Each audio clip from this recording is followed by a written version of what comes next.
amigos que han venido y he comido algunas setas crudas delante de ellos por hacerme el valiente. Por ejemplo, la macrolepiota, el piazul, ¿comprendéis? Y entonces pues me ha dicho el amigo Chepe que ni hablar, que solo se comen crudas la cesárea y el boleto, porque las otras pueden ser indigestas, y lo que a mí me es indigesto a lo mejor a otro no, pero que llevan dinámica. Gracias también a la gente que ha traído setas, porque si no, pues no hacemos nada, y especialmente a la gente que está esta mañana conmigo, que son Juanmi y Aurelio también. Bueno, y sin más, pues bueno, la mayoría de la gente, mucha gente me conocéis ya, soy de Canicosa del Pueblo de aquí, y bueno, esto tengo llevándome como afición en el mundo de las setas porque hace más de 30 años, entonces algo, a pesar de que pueda ser más o menos torpe, pues algo hemos aprendido, ¿no? Bueno, lo que siempre digo también, porque ya me lo he aprendido y he visto y he comprobado que es verdad, que en las charlas, durante los primeros 15 minutos, la gente presta atención, presta interés, tiene interés por lo que se dice. Si se dura bastante más, un poco más, ya la gente pues empieza ya a pensar en otras cosas, en la familia, en el trabajo, los quehaceres diarios, en las cortinas, no sé qué, estas cosas. Y si dura aún más, la gente empieza a pensar ya en la familia del confidencial. Con lo cual voy a tratar de no pasarme mucho y de bueno, durar un poquito más de media hora a lo mejor, ¿no? Bueno, pues vamos a hablar de una charla de iniciación un poquito al mundo y al mundo de las setas y los hongos, o de los hongos y las setas. Bueno, ¿de qué vamos a hablar hoy? Vamos a hablar un poco de hábitat. El hábitat es el espacio en el que se desarrollan las setas o cualquier otro ser vivo. De ecología, que es el conjunto de las condiciones ambientales que permiten el desarrollo de los seres vivos, en este caso de las setas. Y desde el punto de vista de las condiciones que tienen los hongos para sobrevivir, hay un par de condicionantes. Uno es de carácter biológico, de carácter nutritivo, que son heterótrofos. Eso quiere decir que no son capaces, como las plantas, de producir la propia materia orgánica que consumen y por la que crecen, sino que tienen que alimentarse de materia orgánica que ya existe en la naturaleza. Y desde ese punto de vista, pues los hongos pueden ser parásitos, saprófitos o micorrícidos. Y de esto es de lo que vamos a hablar casi todo el tiempo. Existen otro tipo de condicionantes, evidentemente, como la temperatura, las lluvias, la humedad relativa, el suelo en el que crece, si es calizo o no es calizo, si tiene muchas piedras o no, en fin, el carácter fisiográfico, pues la exposición, la umbría, la solana, la pendiente que tiene el suelo, y carácter biológico son las relaciones que tienen con otros seres vivos.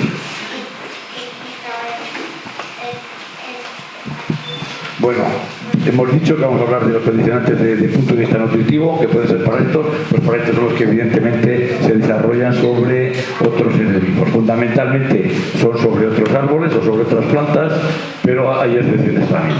Desde ese punto de vista pueden ser obligados o facultativos. Eso quiere decir que hay hongos que a veces pueden comportarse como parásitos, aunque sean saprófitos, aunque muchas veces se alimentan de materia orgánica en descomposición, pero si las condiciones son buenas, pues pueden también alimentarse, por ejemplo, de árboles vivos, de pinos vivos, ¿no?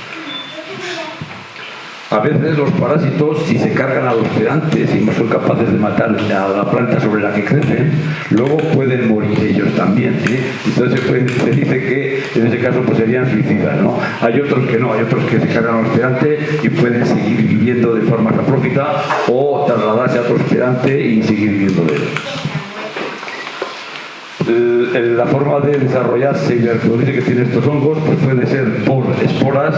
Cuando veis a los hongos que crecen a altura de los árboles, si os fijáis en los pinos, por ejemplo, se da, tienen hongos, luego veremos alguna fotografía de ellos, se llama Felinus pini, que cuando la gente, los que se dedican a comerciar la madera lo ven, pues saben que esa madera está degradada, que ese pino está hueco por dentro ya, ¿no? Bueno, pues esos siempre se desarrollan por las esporas, porque el micelio no lo tiene en el suelo, sino que lo tiene sobre los propios árboles, sobre el sustrato, ¿no? mientras que hay otros hongos que son capaces de desarrollarse por el suelo. Veremos alguno también y cuando lo enseñe, pues bueno.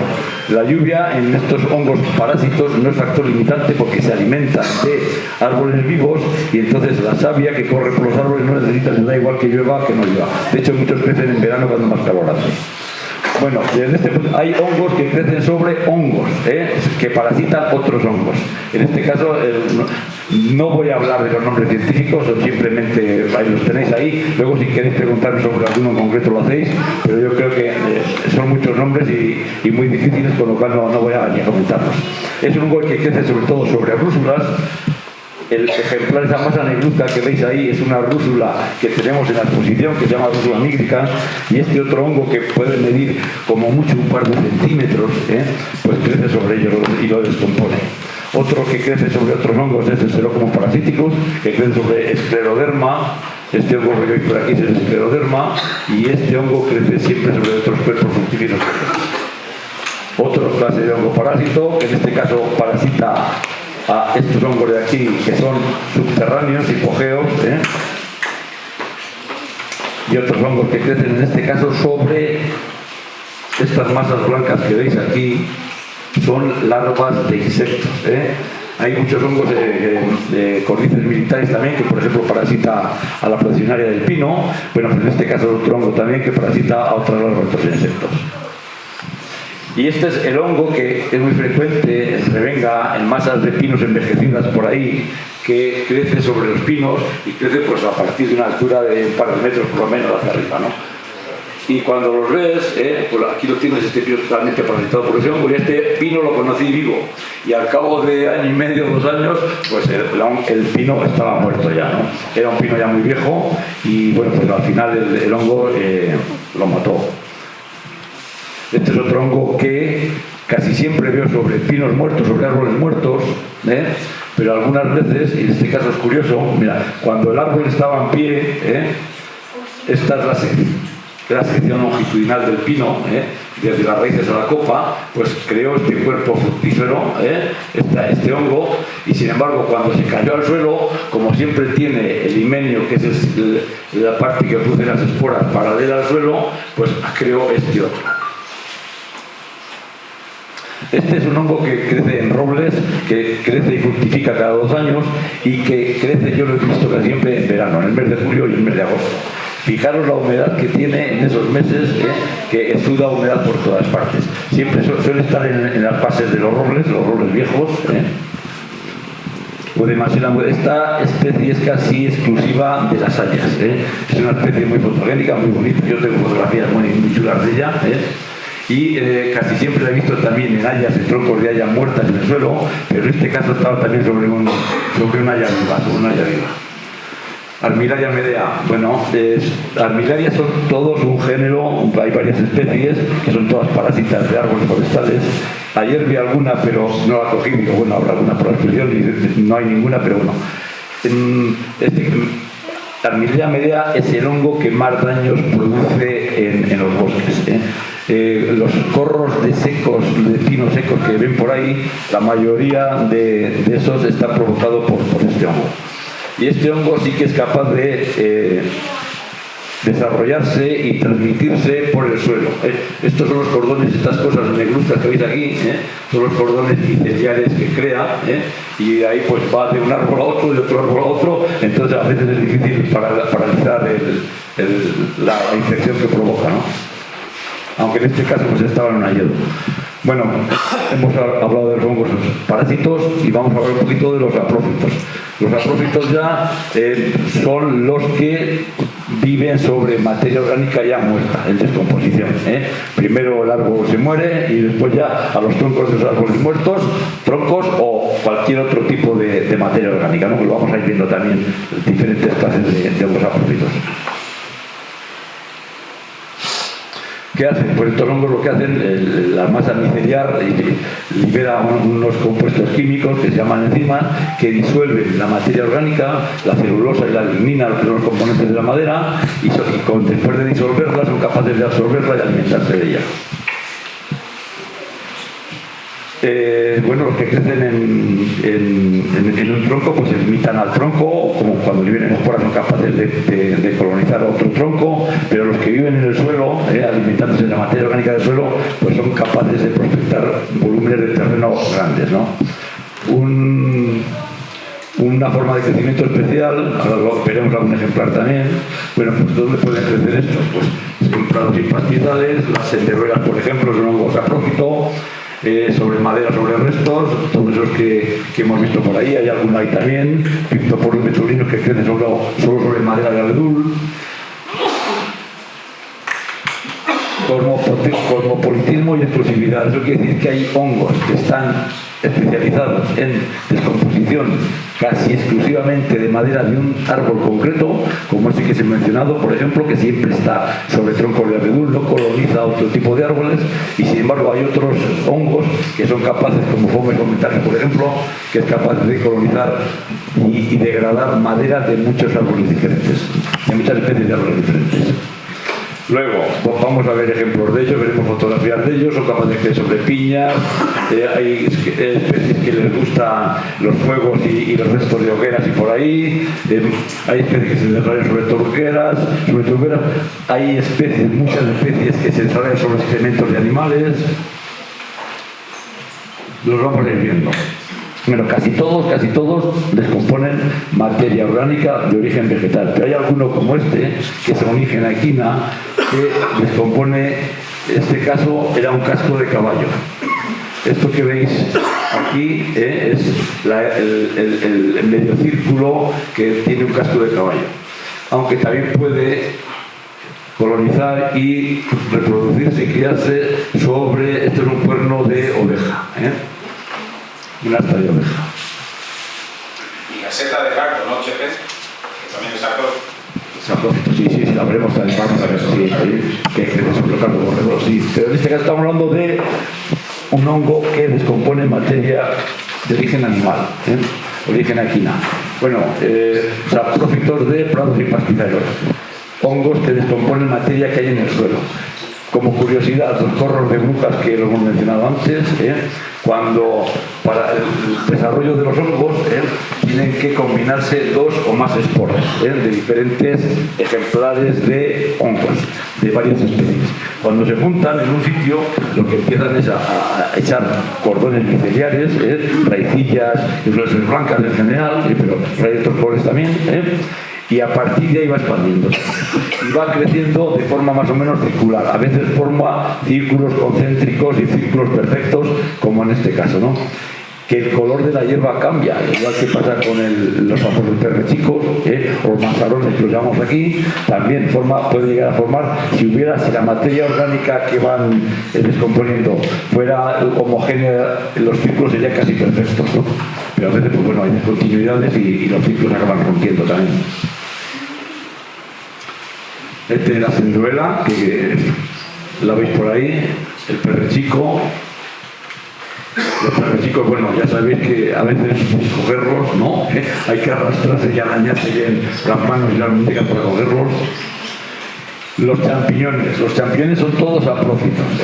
Los hongos que se cultivan son todos saprófitos. Son de los que descomponen materia orgánica de origen vegetal y son los más fáciles de cultivar. Los micorríticos, que hablaremos de ellos, como voy a hablar más despacio, que si no, al final. Bueno, los champiñones, que por ahí tenéis varios ejemplares, varias especies, son todos saprófitos, entonces son fáciles de cultivar y comercialmente pues utilizan un par de especies para cultivar, ¿no? El Bisporus y no me acuerdo cuál es el portobelo, pero no me acuerdo qué especies ahora. Este que tenéis aquí, que se llama Urinacens, ha cambiado 2 o 3 veces de nombre, ahí lo tenemos como Macrosporus, aquí como Urinacens, y ahora se llama Crocodilinus. La gente publica y los va clasificando en función de, en fin, otras especies de champiñones que en este caso son pequeñitos, Los higrocibes, un género que es muy colorido, muy apetecible de fotografiar porque son muy bonitos, tiene unos colores muy llamativos.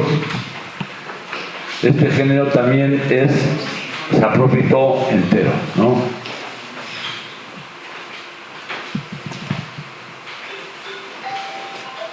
Silocibe similanciata, no sé si alguno lo conocéis, este es el famoso mongi, los mongis, que hay gente que pues los gusta con avidez y para consumirlos porque produce efectos psicotrópicos similares al LSD. En este caso tiene psilocibina, los psilocibes son donde lo consumían los indígenas mexicanos, y bueno, pues con eso se relacionaban con los dioses, ¿no? Esto se está cogiendo en la zona, no es muy abundante, pero en algún sitio concreto y por ahí pues se pueden encontrar. La Germania gigante es un pedo de lobo muy grande, en este caso es de la zona, yo solo lo he visto en esta ocasión en la zona, en concreto esos palacios, y bueno, pues mediría pues 30 o 40 centímetros de diámetro por lo menos, y como curiosidad es el ser vivo que más elementos reproductivos tiene, las esporas, está lleno de esporas, imaginad por el tamaño que tiene las esporas, que luego vemos alguna, pues es increíble, ¿no? Otras especies de hongos aprófitos tienen apetencia sobre todo porque crecen en excrementos de animales, y hay muchas, rápidamente nadie se va fijando en las boñigas de las vacas, ¿no? Pero bueno, mirad, eso es un ejemplar más o menos 1 centímetro cuadrado de la superficie de una boñiga de una vaca, Pues ahí hay 3 especies de hongos que son saprófitos. Una que es esta, que es un ascobolus, esto que es un pilobolus, es de la bolita negra, y lo que tiene pelo que es una queilimenia. Bueno, si nos acercamos un poquito más, eso ya nos mide 1 centímetro, pues son un par de milímetros cuadrados y por ahí. Son fotografías hechas con lupa y con microscopio. Si nos acercamos un poquito más, eso ya es a microscopio. Esto se llama asca, y es donde están las esporas, y es un grupo de hongos que son ascomicetes, y se llama porque dentro de estos elementos se llaman ascas, ¿no? Y esas son esporas. En este caso son esporas bastante grandes, la mayoría miden casi 30 micas, como veis ahí, bueno, bastante grandes, pues ya relativamente. Pero en general, la mayoría de las esporas de todos los hongos que hay por aquí son bastante más pequeñas. Más hongos que crecen sobre excrementos. Ahí veis las boñigas, Psilocibe vimetaria, Coprinus, les gusta también muchas especies de Coprinus que crecen ahí también, Diatomeus cercorius. Y bueno, aquí ya traigo otro que a veces lo he visto creciendo sobre excrementos y sobre restos vegetales también, Y aquí vamos a empezar ya pues a hablar de hongos saprófitos que crecen sobre restos de pues en la hojarasca, en el monte, el humus de piñas, acículas de pino, en fin. Las macrolepiotas, comestibles, ahí tenemos algunas también, algunas especies. Es un género que es completamente saprófito también. Siempre crece, como también decir que cuando se producen las lluvias, las primeras setas que salen suelen ser las saprófitas, las que crecen las boñigas de las vacas, las macrolepiotas también empiezan a verse por la borde de los caminos y por ahí, antes que las micorríticas que veremos después y que están asociadas con los pinos. Esto para que veáis la diferencia entre una macrolepiota y una lepiota. La macrolepiota es la más pequeña, que hay ejemplos ahí que es la mastoidea, por ejemplo, pues puede tener a veces la bolita así, pero el pie pues del tamaño de por lo menos de 7-8 centímetros. Pero en este caso, las lepiotas que son tóxicas, o hay muchas que son tóxicas y que pueden ser mortales, muchos de los envenenamientos que se producen los provocan estas setitas, las lepiotitas, pues tienen con mucho 4 o 5 centímetros de diámetro, son más parecidas al tamaño que tienen las enteruelas, no a las macrolepiotas. Hay que tener cuidado con ellos porque tienen los mismos componentes tóxicos que la manita favorita. Lepistaidina es otra especie que crece sobre restos de descomposición en el monte, es una especie rara que tiene un olor muy bueno, huele a lirios y se nota, y por eso se llama irina. Estrofaria aeruginosa, que es raro que no esté porque hay muchas por ahí también, ahí no está en la exposición. Tratus arqueri, esta es una especie que por aquí no hay por el frío que hace, pero en las zonas costeras del País Vasco y Cantabria y por ahí es relativamente abundante. Es un hongo que es exótico, está introducido, dicen que lo introdujeron, es un hongo procedente de Australia, originariamente de Australia, y que parece que trajeron los soldados que vinieron a combatir en la Primera Guerra Mundial. y a partir de ahí, de Francia y por ahí, pues ha expandido. Pero solo está en las zonas en las que no llega mucho.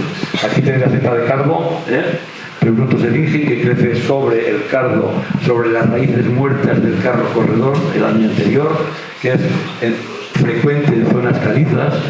En Canicosa, Bilbiestre, Palacios tenemos zonas calizas en las que crecen. En Rugumil, que yo sepa, no tenéis zonas calizas y probablemente pues esta especie sea más rara. Especies que crecen sobre madera, pues bueno, para empezar, otra especie de Pleurotus, el otro era Pleurotus elingi, en este caso Pleurotus striatus, que también se cultiva sobre pacas de paja y sobre todo sobre restos vegetales, y crece sobre, yo lo he visto, crece sobre chopos, crece también sobre retamas, sobre hayas, crece sobre bastantes tipos. Y este es el Pictoporus vetulino, que tenemos ahí un ejemplar que crece exclusivamente sobre abedul. Micenas, hay muchas micenas que crecen sobre troncos de madera, especialmente la madera de haya es muy apetecible para muchas especies de estas, de micenas. Esta crece sobre troncos de encina y de roble también, y sobre de haya. Crucibus laeve, creciendo sobre unas tablas que hay abandonadas por ahí en descomposición. Coeneromices frutales, que es una especie comestible, pero que yo por la zona no la he visto nunca. Crece sobre encinas y por ahí en zonas más templadas. Yo creo que aquí el factor limitante es el frío y las heladas. Por aquí no está. Es una especie comestible, pero que es muy fácil confundirla con las galerinas, y las galerinas son tóxicas mortales también, entonces es casi mejor no probarlo. Estas son las galerinas, entonces tamaño parecido. Las galerinas, algunas especies tienen anillo también, como el Coeneromices, entonces mejor evitarlo. Hongos, honguitos que crecen sobre hojas y acículas, pues ya veis, no tienen ningún interés desde el punto de vista culinario más que el de su propia existencia como especie y la diversidad que tienen en todo caso. Este Maramius husoni es una especie de honguito que crece solo sobre hojas de acebo. Evidentemente, si no vas a buscarlo, no vas a ver nunca, aunque estés pisándolo, aunque estés en una cebeda, no vas a ver. Si empiezas en una cebeda en esta época, seguro en cualquier sitio que haya acebos, a mirar las hojas del suelo, lo encuentras seguro. El mismo ejemplar, otros maramios que crecen sobre hojas de encina en este caso, y en algún caso lo encontré creciendo sobre una bellota también. Aurisca perungare, que crece sobre las piñas del pino albar, del pino silvestris. Biospora miosura, que crece sobre distintos piñas de diferentes especies. Micenas eigni, que crece sobre el pino negral, el pino pinaster. Es fácil de identificar, aparte del sustrato por el que crece, porque tiene la lista de las láminas coloreada de granate, de carmín. Otras especies que crecen sobre las brácteas de las piñas de los abetos. Otras especies que crecen sobre bellotas. La masa negruzca esta era una bellota que ella está medio descompuesta, en descomposición, y que por eso tiene ese color.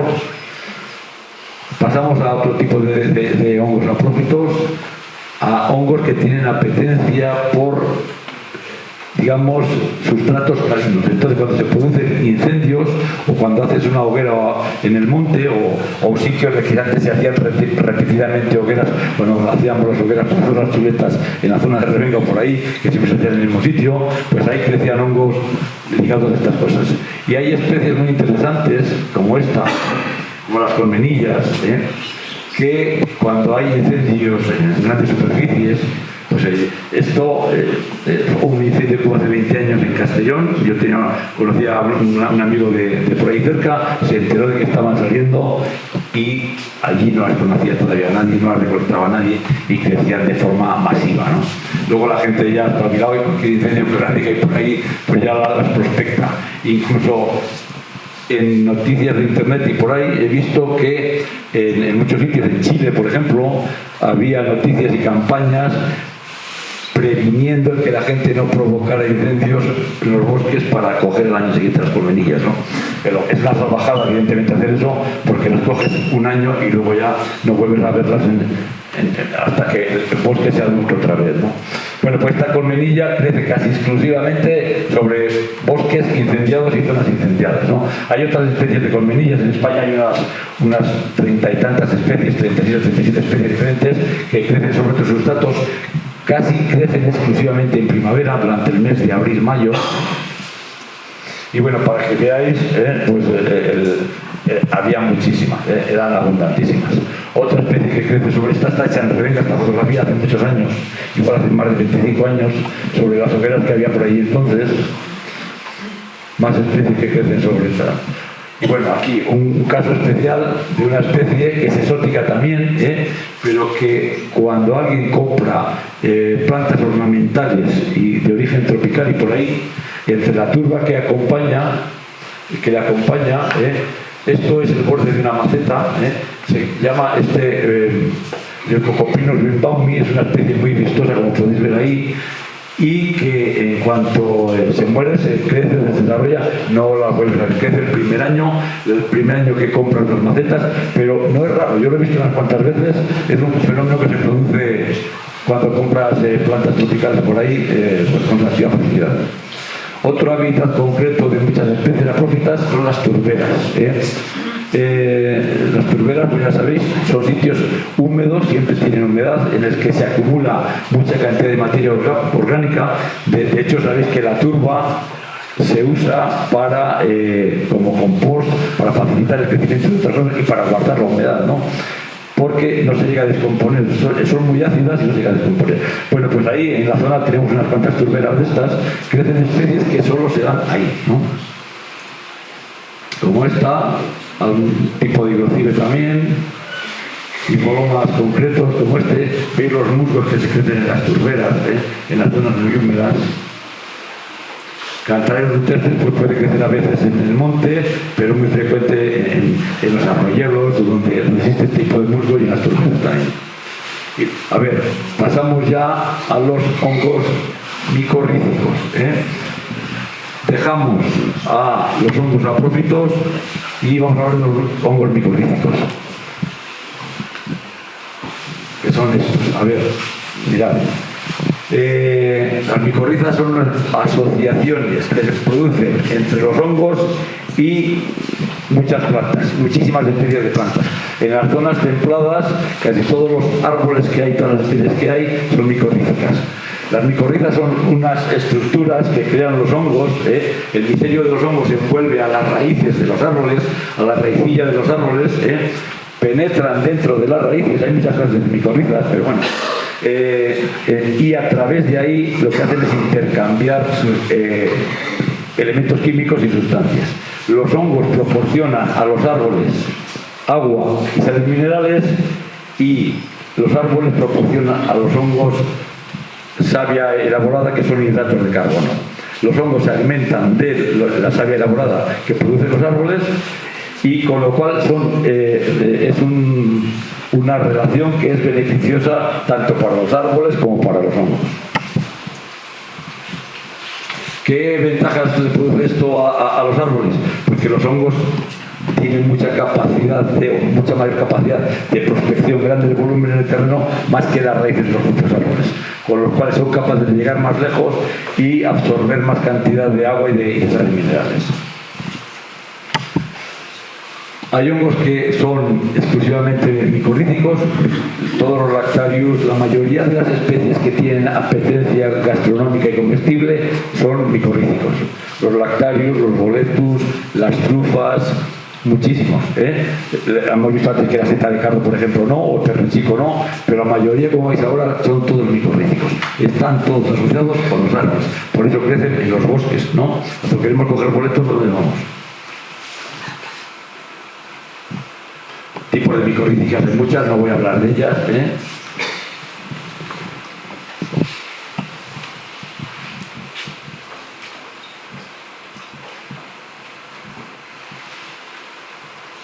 Si tenéis alguna curiosidad sobre esto, pues hablar sobre ello.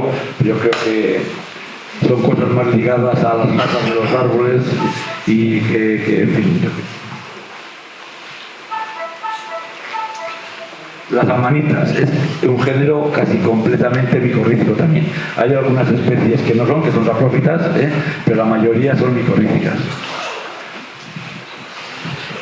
Esta que veis aquí, que este año ha salido poco, pero el año pasado hubo una fructificación abundantísima de ella. Yo el año pasado iba a coger níscalos y en un sitio que tenía que haber níscalos casi exclusivamente encontraba también de esta. Esto ya es Amanita faloides, que acabamos de traer un ejemplar y colocarlo por ahí, que está por ahí aunque no tiene el pie. Sabéis que esta es tóxica, no debe estar con todo el mundo.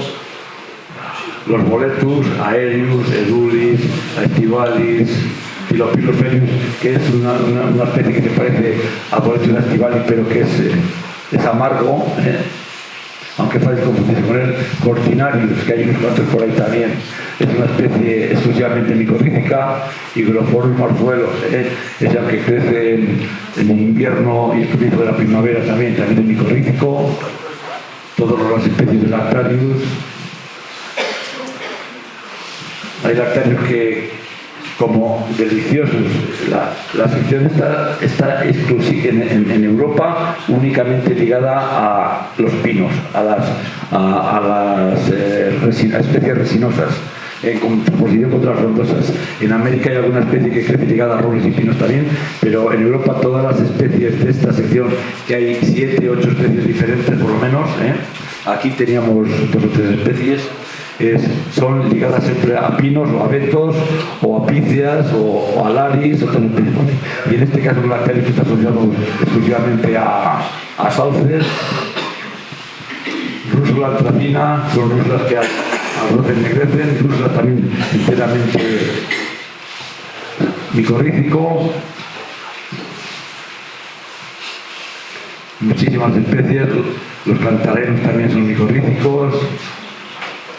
Las trufas son micorríficas, casi siempre con frondosas, con robles, quejigos, encinas, avellanos, pero también los pinos pueden producir alguna especie de trufa. Y bueno, ya para ir acabando, para no machacarlos más, alguna fotografía curiosa.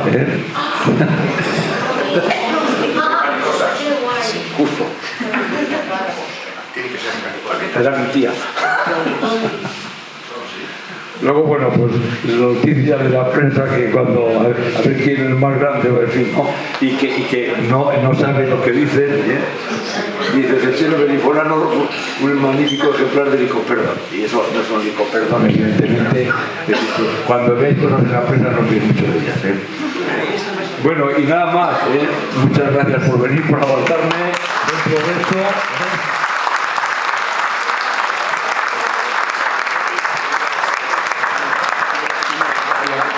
Ahora, queréis cualquier pregunta que queráis hacerme en relación con el mundo de las setas de los hongos, aunque no sea de las cuestiones concretas que hemos hablado hoy aquí, adelante. Eso que habéis querido saber siempre y no os habíais atrevido a preguntar hasta ahora. A ver. Vamos. A ver, yo la pregunta. Venga. Ese tipo de la familia de setas que has nombrado al principio, la mayoría no has mencionado si son comestibles o no son comestibles. Sí.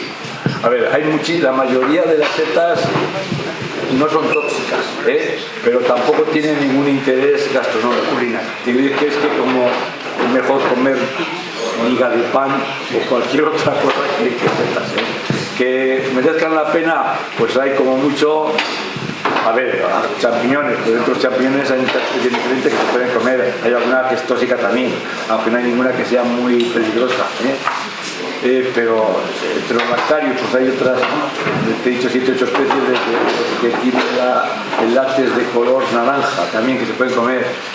Pero en grupos de 8 o 10 como mucho, no te vayas más allá. Lo demás es experimentar, que es lo que hace el amigo Javier Atenjo, y correr riesgos innecesarios que no merecen la pena. Y luego, en cuanto a los parásitos, los que nacen en el pino, sí. ¿esos qué interés tienen? Ninguno. Tienen el interés de la biodiversidad, de la diversidad y el interés que tienen ellos como especies, y que contribuyen a degradar la madera. Los hongos son los principales degradadores de materia orgánica. Si no hubiera hongos, los árboles estarían por ahí, los insectos también contribuyen un poco, pero contribuyen a que la materia orgánica acabe otra vez formando parte del suelo y del proceso vital de decomposición, vuelta a la atmósfera del CO2 y vuelta, ¿sabes? El ciclo del agua y de los restos de los componentes que forman parte de la vida. Por ejemplo, mira, yo en mi casa, en mi jardín, mientras he tenido un pinocho, Sí. y han salido bien. Claro. Sí. Y ser pinocho es una bendición. Claro. Eso, te he dicho que los níscalos, hay muchas especies que son micorríticas obligadas. Si no hay árboles, no fructifican. Entonces, a ver, el cultivo de trufas sí tiene sentido que las encinas se micorricen, porque adelantas la producción y cuando plantas en una zona, tiene muchísimos problemas también, pero bueno, plantas encinas micorrizadas, al final vas a producir trufas, adelantas la producción en 2 años, porque si no, las encinas producen las trufas con más años y es rentable. Pero porque las trufas son capaces de micorrizar a las encinas en los primeros estadios de la vida de la encina, cuando son encinitas, cuando la bellota está casi empezando a dar el arbolito, ¿no? Pero hay otras especies como los hongos, como los boletos, en concreto los boletos, los grandes, los que se comen, que no micorrizan con las especies en los primeros estadios de la vida, que micorrizan ya y se producen. Tú en un pinochar joven es muy difícil que veas boletos. Níscalos sí, pero boletos no. ¿Por qué? Porque los boletos micorrizan ya con los árboles, con los pinos cuando son más maduros. Entonces no tiene ningún sentido micorrizar eso ahí. Y hay gente que micorriza los pinos con níscalos y para venderlos no tiene sentido. Si tú plantas un pino o un pinar en cualquier sitio, al final los níscalos van a ir a buscar a los pinos y vas a tener níscalos. Depende de la especie que se trate, pero es interesante hacerlo. Pero vamos, que si no tienes pino no hay níscalos, eso está claro. Y por ejemplo, los perrochicos, ¿qué tierra es la que ellos le favorece el crecimiento? ¿O qué tipo de tierra es la que quieren ellos para...? Casi siempre crecen debajo de arbustos, son saprófitos, pero se comenta también que tienen alguna relación con las rosáceas, los cantarelos, el majuelo, un arbusto que conocéis, sabéis cuál es, ¿no? Es que puede ser almizcobas, que aquí lo llamamos ramahuetas, me parece, pues crecen bastante sobre ese tipo de árboles. Pero también crecen muchas veces o alguna vez en sitios en los que no hay árboles y hay arbustos, así que crece en una pradera, solo. Con lo cual, yo creo que también tiene cierto predilección por terreno calizo también, pero no es exclusivo del terreno calizo, también crece en terreno silicio, con lo cual crece en los bosques espesos de pinar también o por ahí, debajo de los brezos y de la vecina, los espinos, sí. Por ejemplo, yo tengo la zona de que es pradera. Sí. Ahí sale perrochicos. Sí. Me marcan el círculo. ¿Y sale también? ¿Tienes que decir cuál es el sale? No, es público. Es broma. Qué bueno. Sí, que crece así, pero al final crece donde se encuentran las condiciones apropiadas para salir. No, es que yo digo, yo no he echado nada ni he procurado. Sí, y yo creía que era una especie más típica del norte y por ahí, pero también crece en Jaén y en Madrid y también es relativamente abundante, depende de dónde, ¿sabes? Por ejemplo, alguna que se pone mala, incluso las parces, a ver si salen mal. ¿Es posible eso? Sí, claro, sí. No es tu caso, tu chalet no es único, En Canicosa hay gente que tiene chalés que lo ha hecho y que tira los restos y que acaba produciendo perros chicos en el jardincillo a lo de casa, vamos. A mi vecino le ando dando alguno, digo, a ver si salen en tu sitio también. Sí, no, eso sí. No se ha dado. Eso ocurre. Bueno, más cosas. Bueno, pues damos por... A ver, sí, perdón. Oye, la visión silvestre dice que tiene mucho plomo. Es que cierto? Sí, a ver, sí es cierto. A ver, los champiñones, las setas en general, es mejor no cogerlas en los bordes de las carreteras. Ahora las gasolinas no llevan plomo, pero han llevado durante mucho tiempo, porque hay especies de setas, y en concreto los champiñones, y en concreto alguna especie de champiñón más que otras. El crocodilino, el que hemos mencionado antes, este grande de aquí, ese en especial tiene apetencia por los metales pesados, plomo, cadmio y por ahí. Entonces, y lo que hace es, como tiene capacidad de prospectar grandes volúmenes del terreno, hoy con el micelio, y tiene apetencia por esos metales, lo que hace es acumularlos luego en la seta, en el cuerpo fructífero. Entonces, a ver, si tú te lo comes una vez al año, pues no pasa nada. Pero si te lo comes reiteradamente, puedes llegar a acumular cantidades de plomo, de cadmio en tu cuerpo. Y son metales que al cuerpo le cuesta muchísimo eliminarlos. Gracias. Te voy a preguntar, la colmenilla hace 15 o 20 años se cogieron para medicina y luego nos la prohibieron del todo.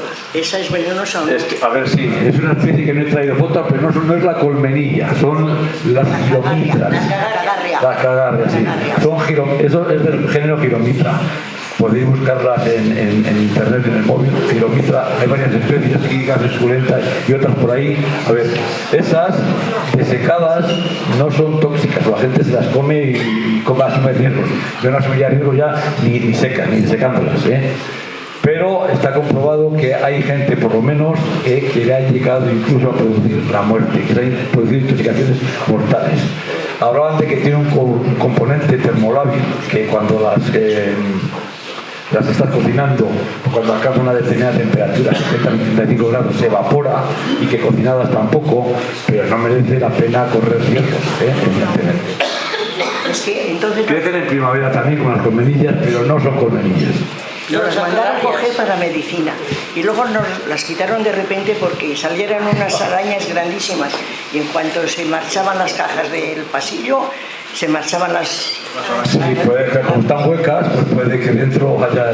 Pero a ver, lo de la medicina yo creo que las compraban para comercializarlas como comestibles, probablemente. Yo me acuerdo cuando era niño, cuando aquí en los años, sabes que hasta los años 50 y tantos o 60 no se empezaron a comercializar los hongos, y antes de que se empezaran a comercializar los hongos aquí no los comíamos nadie. Los perrechicos sí, y otras cosas, alguna honga, las pendereras sí, algunas especies más también, pero los hongos no se consumían, se daba patadas, hasta que empezaron a comprarlos gente avispada, los catalanes que empezaron a venir por aquí, en fin, y a partir de ahí se empezaron. Y yo me acuerdo que la gente decía que los llevaban a Italia también para hacer medicinas y por ahí. Y que esas cosas... Aquí un guardamelo vasco.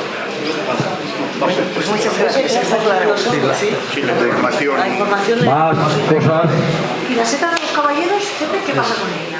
A ver, pues también, hace como 20 años más o menos, en Polonia y en Francia, se produjeron varios episodios de gente que se intoxicó y llegó a producir incluso alguna muerte. Fue gente que casi los comía para desayunar, para comer y para cenar, y además durante muchos días. Entonces, en esas condiciones provocaban una destrucción de las células sanguíneas, celulares, el contenido celular se iba a la sangre y producía una enfermedad que ahora no me acuerdo cómo se llama. No me acuerdo cómo se llama. Y mucha gente provocó, algunas personas concretas murieron. A partir de ahí, pues, una regulación sobre el asunto, y ahora se ha prohibido comercializarlas por lo menos. Si alguien se las come episódicamente una vez al año o 2 veces al año, no le va a pasar nada. No le va a pasar nada con seguridad. Pero bueno, pues está claro, no se pueden vender, aunque yo en Portugal las he visto comercializar. En Portugal tiene un especial cariño a 60 y he visto en los mercados, y no hace tanto, ahora 5 años que estuve por ahí y la tiraron en los mercados, pero bueno, legalmente no se puede comercializar, el consumo propio no lo puede evitar nadie.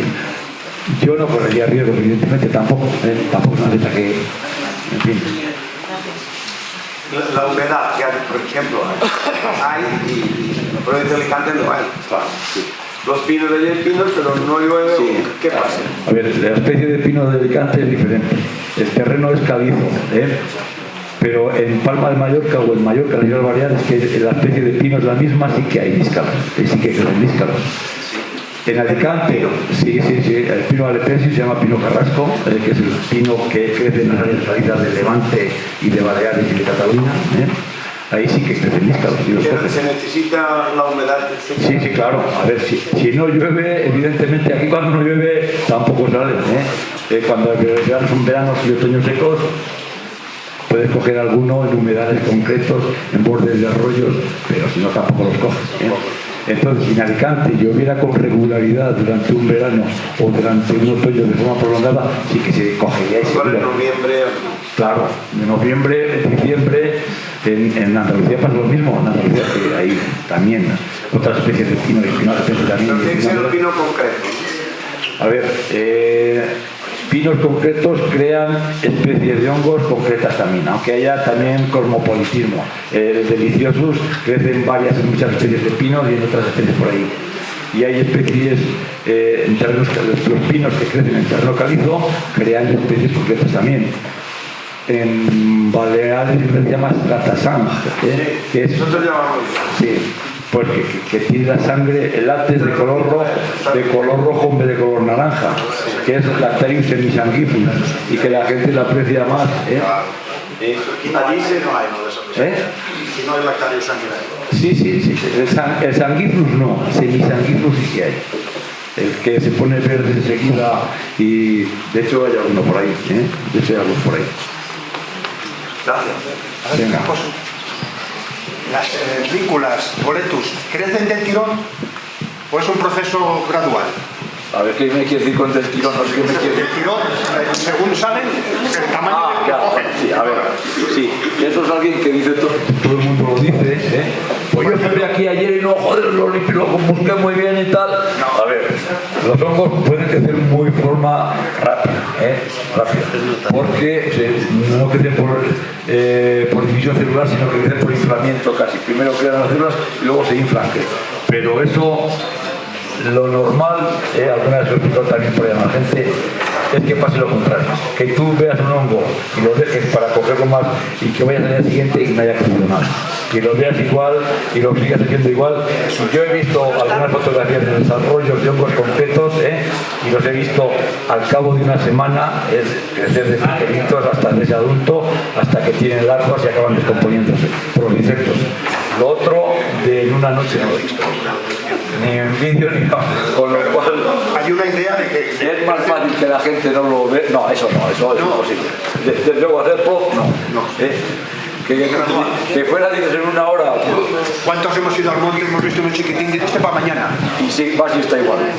Y no Por eso. es lo normal, Venga. Bueno, muchas gracias por venir.